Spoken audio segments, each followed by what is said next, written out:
तेरा न था, माँ का न था, कुसुम का न था।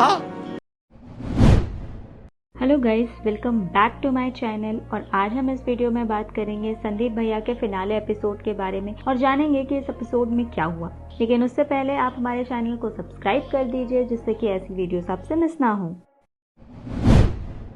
तो इस एपिसोड में हमने देखा कि आरुषि के फादर को न्याय दिलाने के लिए और कॉम्पनसेशन के लिए संदीप भैया किस तरीके से अपने पूरे एफर्ट्स डाल रहे होते हैं। स्टिल सिस्टम की तरफ से उन्हें कोई हेल्प नहीं मिलती और इसी बीच आरुषि का सिस्टम पे से भरोसा उठ जाता है, जिस वजह से आरुषि का प्रीलिम्स निकलने के बावजूद वो मेंस की तैयारी नहीं कर रही होती है और दोनों मिलकर के बस इस कॉम्पनसेशन के पीछे पड़े हुए होते हैं। इसी बीच संदीप भैया अपनी अर्जी लेकर के लेबर डिपार्टमेंट यानी कि श्रम विभाग जाते हैं, जहां पर ऑलरेडी इतनी पेंडिंग फाइल्स और वहां के कर्मचारियों का रवैया देख करके आरुषि और संदीप भैया बहुत निराश होते हैं। लेकिन तब भी संदीप भैया हार ना मानते हुए पूरी तैयारी किए होते हैं कि कॉम्पनसेशन तो लेके रहेंगे।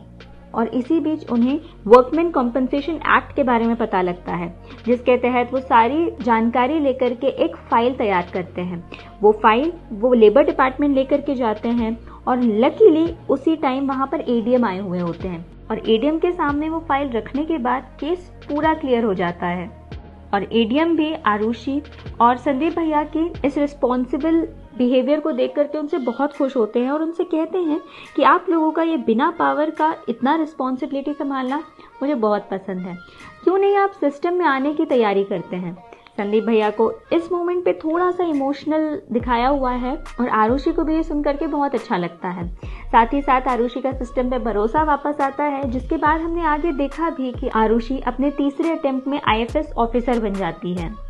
साथ ही हमने संदीप भैया को भी पीसीएस बनते हुए देखा। लेकिन इसी बीच जब स्टोरी फ्लैशबैक में जाती है तो हम देखते हैं कि किस तरीके से संदीप भैया ने अपने प्रीलिम्स क्लियर होने की झूठी खबर अपने बापू को दी थी और इसी बीच पता लगता है कि उनके बापू ने भी कुसुम की शादी की बात उनसे छुपाई थी। ये जानने के बाद संदीप भैया एकदम हताश से हो जाते हैं।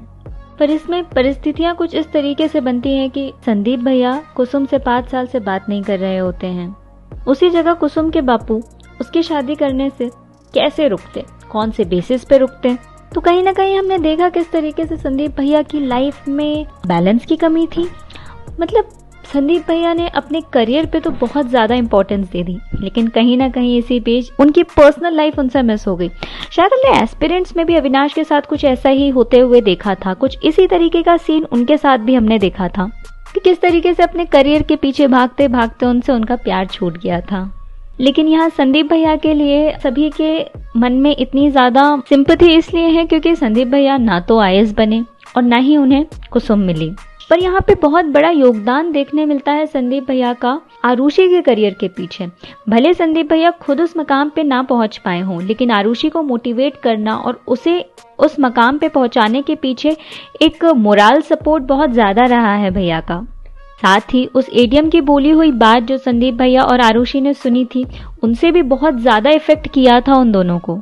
और आखिरी के एक सीन में जब आरुषि कहती है कि आईएफएस बनने के बाद अपने बापू को मैं घुमाना चाहती थी, लेकिन कमीशन की रिपोर्ट आने से पहले ही 1 हफ्ते पहले ही उनके बापू की डेथ हो जाती है। ये सुनकर के संदीप भैया थोड़ी और इमोशनल होते हैं और वो सबसे पहले अपने गांव जाकर के अपने माँ बापों से मिलते हैं। एंडिंग के कुछ सीन्स में हम लोग देखते हैं कि किस तरीके से परिस्थितियों को गलत बताते हुए यहाँ पे किसी की भी गलती नहीं निकाली जाती। एक लड़की जब अपने परिवार से परेशान होकर के ये कह रही होती है कि उसे शादी का प्रेशर है, संदीप भैया उसे समझाते हैं और साथ ही आरुषि उसके पापा को फोन लगा करके उन्हें भी समझाती है। आरुषि बताती है कि किस तरीके से उसके सक्सेस के पीछे उसके पापा के सपोर्ट का बहुत बड़ा हाथ रह चुका है और किस तरीके से उसके पापा कभी भी छोटी सोच और समाज के आगे झुके नहीं। सिमिलरली हमने इस पूरी सीरीज में संदीप भैया के स्ट्रगल्स और सैक्रिफाइसेस भी देखे। पर इसी के साथ ये सीरीज खत्म एक बहुत ही अच्छे नोट पर होती है, जहाँ पर हमने देखा कि आरुषि आईएफएस ऑफिसर, भैया पीसीएस बनते हैं और पीसीएस बनकर के वो अपने गांव जाकर के अपने पिता के साथ बैठ करके आराम से खाना खा रहे होते हैं। तो आज के लिए बस इतना ही। अगर आपको ये वीडियो पसंद आई हो तो इसे लाइक करें और चैनल के सपोर्ट के लिए सब्सक्राइब करना ना भूलें।